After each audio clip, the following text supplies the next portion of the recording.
अमित दुबे ने कानून राज्य मंत्री एसपी सिंह बघेल से खास बातचीत की। क्या है वो खास बातचीत, आपको सिखाते हैं।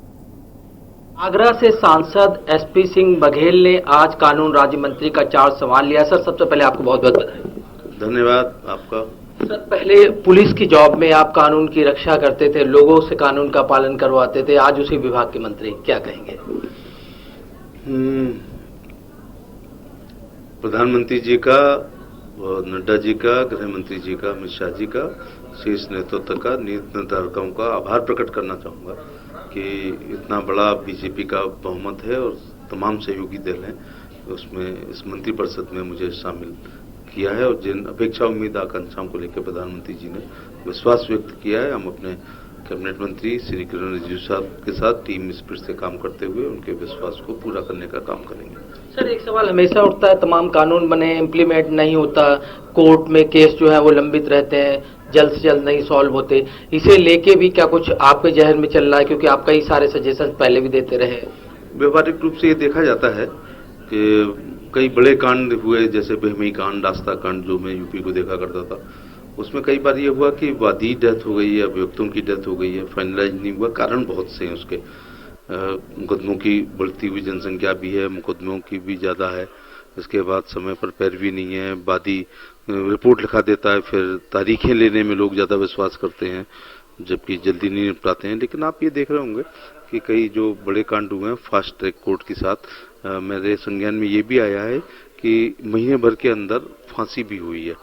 नए कानून प्रधानमंत्री जी ने हम लोगों ने तो कल शपथ ली है, लेकिन प्रधानमंत्री जी ने तमाम ऐसे कानून जो इस देश में ब्रिटानिया हुकूमत के समय थे, रिलेवेंट थे, समसामयिक नहीं थे, वो उनके हित के थे, भारत की जनता के हित के थे, उनको एकदम समाप्त कर दिया है।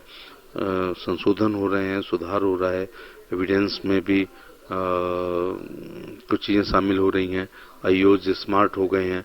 अब केवल वादी और गवाह के बयानों से नहीं हो रहा है, वादी के मुकदमे पर भी सजाएं हो रही हैं, गवाह हॉस्टाइल होने पर भी सजा हो रही है। आप देख रहे हो कि लाइट डिटेक्टर और इन चीजों को शामिल किया जा रहा है, डीएनए, फुटप्रिंट, फिंगरप्रिंट आदि चीजों का इन्वेस्टिगेशन में उपयोग हो रहा है। तो एक बहुत वादी तो एक 4 लाइन की एफआईआर कर देता है, लेकिन उसके बाद एक 500 पन्ने आईओ को काटने पड़ते हैं। फिर सबको, किसी को सजा देनी है तो भी सबके पक्ष को सुनना है, छूट रहा है तो भी सबके पक्ष को सुनना है, सब एक तारीख पर उपस्थित हों, ये भी बड़ा कठिन होता है। फिर लोगों का इंटरेस्ट कम हो जाता है, गुस्सा कम हो जाती है, समझौते हो जाते हैं।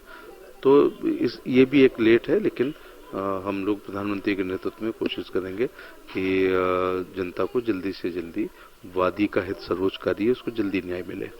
2022 में यूपी में विधानसभा चुनाव, 7 मंत्री दिए गए, क्या लगता है लोगों की नाराजगी दूर करने की कोशिश की गई जो केंद्र सरकार या राज्य सरकार दोनों के प्रति दिख रही थी?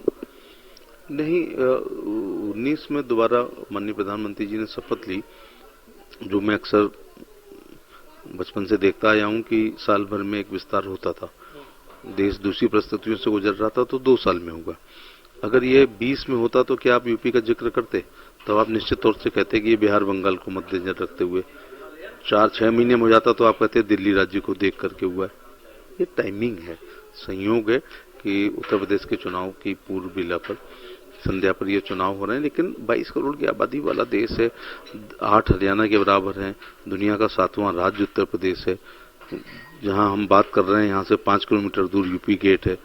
गंगा जी जब बक्सर पे होंगी तब तक राजधानी जो चलो तो रात भर में अपने सूबे को पार कर पाते हैं, तो उचित प्रतिनिधित्व उनको मिला है। लेकिन जो महत्वपूर्ण बात है, जो आप लोगों ने भी नहीं कभी सोचा था, और भाजपा पे तरह तरह के आरोप लगते रहते थे, इन 7 में 6 लोग ओबीसी और दलित समाज से आते हैं, तो ये राजनीतिक अंत्योदय काम करने का काम माननीय प्रधानमंत्री जी ने किया है। बघेल जी, जो पिछले चुनाव हमने देखे, यूपी में डिमांड आपकी वैसे ही ज्यादा रहती थी, कोई भी चुनाव हो लोग आपको बुलाते थे, प्रचार के लिए बुलाते थे, स्टार प्रचारक की भूमिका रहती थी, क्या लगता है उसमें और स्टार जुड़े, इसका बड़ा लाभ 2022 में मिलेगा?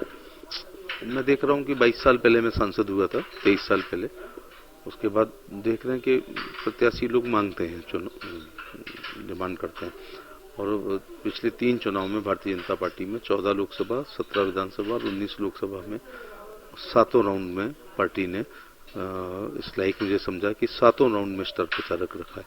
कई बार होता है कि फर्स्ट सेकंड राउंड वाले नेता जो होते हैं फिर थर्ड में नहीं, तो हमारी डिमांड कैंडिडेट के अनुसार हो रही है हमेशा, तो 7वें राउंड में रहते थे।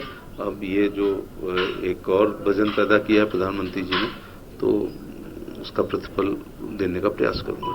बात करने की शुक्रिया। तो ये थे एसपी सिंह बघेल जो साफ तौर पर कह रहे थे कि प्रधानमंत्री ने जो जिम्मेदारी दी है उस पर सफल होने की कोशिश करेंगे। कैमरामैन दीपक शर्मा के साथ अमित दुबे, के news, Delhi. UP round up में फिलहाल इतना ही। बाकी